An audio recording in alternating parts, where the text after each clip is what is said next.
दिल्ली में आज कांग्रेस कार्यकर्ता मोदी सरकार के खिलाफ प्रदर्शन कर रहे हैं। इनका आरोप है कि विजय माल्या को विदेश भागने में केंद्र सरकार का हाथ है। They lost their jobs, they fell behind on their mortgages, and now they're demanding that their dues be cleared. Today, former employees of the now defunct Kingfisher Airlines held protests in Mumbai, demanding that the Prime Minister step in and ensure that they get their salaries, which have been due since 2012.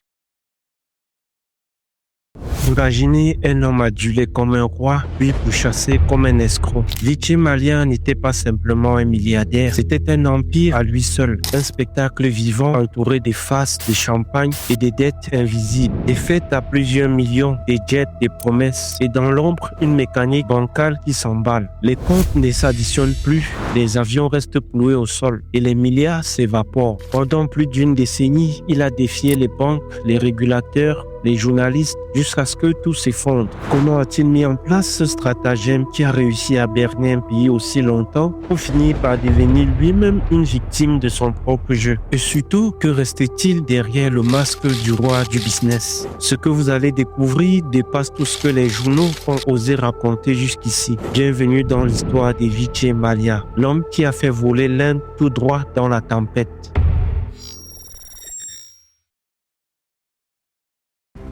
Vijay Mallya naît en 1955 dans une famille riche et dès son enfance, il ne connaîtra que la richesse. Son père, Vital Mallya, ne manquait pas de ressources car il avait le contrôle sur la grande majorité de l'industrie des spiritueux en Inde. Il était directeur de United Brewery et son plus gros actionnaire en même temps. À cause de son côté businessman, il n'était pas toujours bien vu à travers le pays. Il évitait les médias et on dit même souvent qu'il payait pour étouffer les nouvelles négatives qui pouvaient avoir une quelconque liaison avec ses business. Vijay Mallya, son fils unique, était un gamin qui depuis son enfance vivait la vie de roi. Mais ses passions étaient un peu différentes de celles des autres enfants indiens. Tandis que les jeunes de son âge aimaient jouer aux billes ou encore aux toupies, lui, sa distraction était les voitures. Et son père, Vital Mallya, n'a jamais essayé de le forcer à choisir une autre voie. Un choix qui aura des conséquences car en grandissant, Vijay Mallya a conservé ses passions. Une fois sorti de l'adolescence, il ne s'intéresse plus aux jouets, mais aux vraies voitures. Ainsi, il avait une collection de plus de 250 voitures vintage et plus de 200 chevaux. Et tout ça juste par passion. Bien que son père, Vital Mallya, n'aimait pas ça du tout,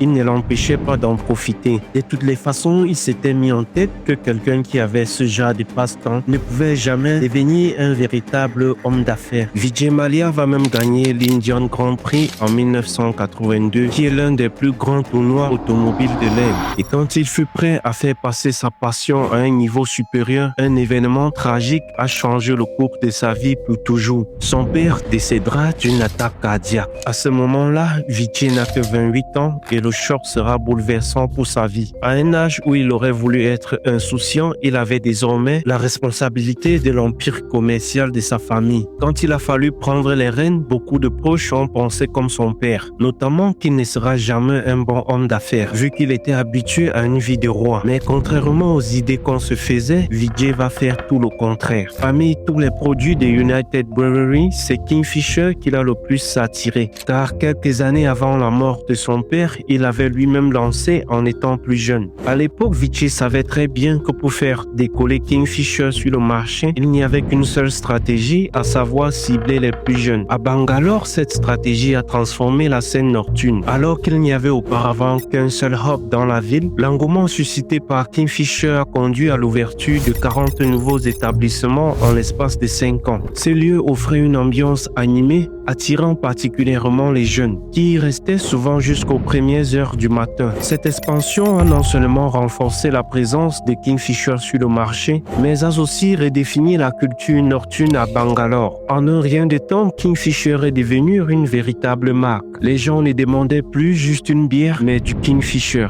À ce moment-là, plusieurs politiciens indiens ont protesté contre cette culture occidentale, mais Vijay n'en avait rien à faire. À cette époque, une bouteille vendue sur 2 était une Kingfisher, de quoi faire vivre Vijay Mallya comme un véritable roi qu'il pense être. Mais cette période dorée rencontrera une grosse barrière et malgré tout, Vijay réussira à déjouer les pronostics. Alors que les ventes de Kingfisher prospèrent, un nouveau coup dur frappe Vijay Mallya. Dans plusieurs États indiens, la vente d'alcool est interdite. Les autorités saisissent et détruisent des stocks. Pour renforcer cette mesure, même dans les États où la vente d'alcool reste ouverte, le gouvernement interdit dorénavant la publicité pour les boissons alcoolisées à la télé et même dans les journaux. Il faut absolument que Vijay trouve une solution. C'est là qu'il adopte une stratégie audacieuse en faisant une publicité par substitut. En gros, il s'agit de promouvoir un produit autorisé comme de l'eau minérale sous la même marque que l'alcool. Kingfisher va donc lancer officiellement son eau minérale et son eau gazeuse. Tout le monde sait en réalité que le message vise sa célèbre marque de bière. Un plan qui va fonctionner à merveille. En 1996, pendant la Coupe du Monde des cricket organisée en Inde, Kingfisher va mener une campagne virale. La marque devient omniprésente. Mallya comprend qu'il peut aller encore plus loin et se rend indispensable dans les médias. Kingfisher devient un symbole de fête, de la jeunesse et du prestige. Un climat qui va lui permettre de pousser davantage l'image de la marque avec un projet original, à savoir le calendrier Kingfisher. Chaque année, il sélectionne personnellement des modèles indiens pour une série de photos luxueuses. Ce calendrier deviendra un véritable tremplin pour des stars comme Deepika Padukone, Katrina Kaif ou encore Nagi Fakhri. Lancé en 2003, il durera près de 2 décennies. À travers ce simple objet promotionnel, Mallya impose encore un peu plus son image de roi du glamour et solidifie la présence de Kingfisher dans la culture populaire. À ce stade, il a tout, richesse, célébrité et une marque culte qui vaut de l'or. Mais une chose le ronge, à savoir son image. Être surnommé roi de l'alcool ou encore baron des spiritueux ne le suffit plus. Il veut qu'on le respecte au-delà de son argent. C'est là qu'il décide de tout changer et d'entrer dans un tout nouveau domaine, à savoir l'aviation.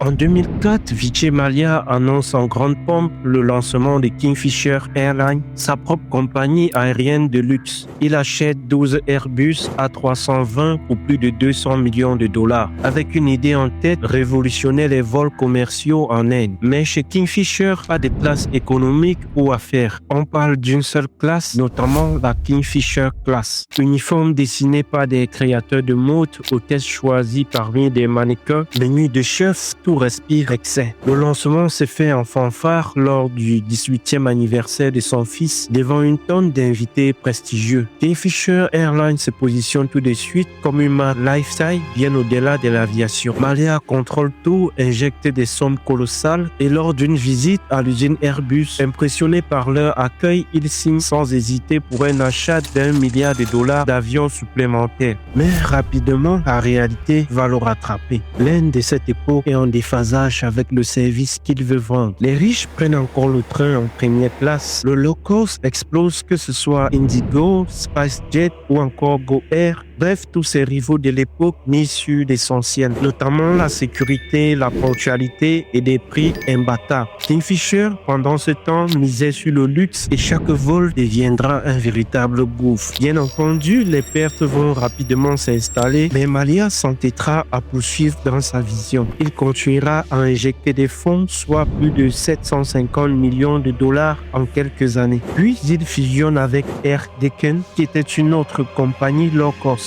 Une manœuvre risquée qui viendra désorganiser davantage le peu de structures qui restaient à Kingfisher Airlines. On parlera de flotte incompatible, de logistique éclatée et de personnel très mal formé. Résultat, les avions tombent de plus en plus en panne, les retards s'enchaînent et les passagers deviennent une denrée rare. Et c'est justement là que le mécanisme devient toxique. Pour continuer à faire voler Kingfisher Airlines, Mallya falsifie les documents bancaires. Il maquille les bilans, surévalue ses actifs et obtient des prêts que personne n'aurait jamais dû accorder. En 2010, plusieurs banques lui accordent même un Deep Request Package, un sursis de papier pour éviter de déclarer la compagnie comme insolvable. Mais en réalité, le fond du cockpit est percé. Étant donné que les mêmes causes produisent les mêmes effets, les dettes s'envolent de plus en plus. 1,4 milliard de dollars de passifs, les remboursements deviennent aléatoires. Les intérêts impayés s'accumulent à la même vitesse que les lettres de relance. Mais le roi du good time continue d'afficher le sourire. Au sol, les salariés, eux, n'ont plus aucune raison d'afficher ce sourire trompeur, vu qu'ils ont des mois sans salaire. Des pilotes bloqués à l'étranger, incapables de rentrer chez eux, plus des hôtesses qui manifestent sans réponse, portant encore l'uniforme d'une compagnie qui ne vole plus. Pendant ce temps, l'opinion commence à comprendre. La presse se réveille et les chaînes télé s'emparent du scandale. Et les banques, enfin, se rendent compte que leur crédit ne repose que sur du vent. Malia pourtant semble inatteignable. Il possède encore près de 8% des parts de United Brewery, un actif estimé à plusieurs centaines de millions de dollars. Mais ces actions sont déjà mises en gage auprès des banques, donc impossible à liquider librement. Pire encore, avec l'arrivée de Heineken dans le capital, les clauses juridiques ne permettent aucune revente sans leur aval. À cette étape, renoncer serait reconnaître la défaite et connaissant son ego, il serait hors de question. Kingfisher Airlines va ainsi se débrouiller à naviguer dans cette tempête jusqu'en 2012, année où elle va finalement perdre sa licence. Et là, le crash est total.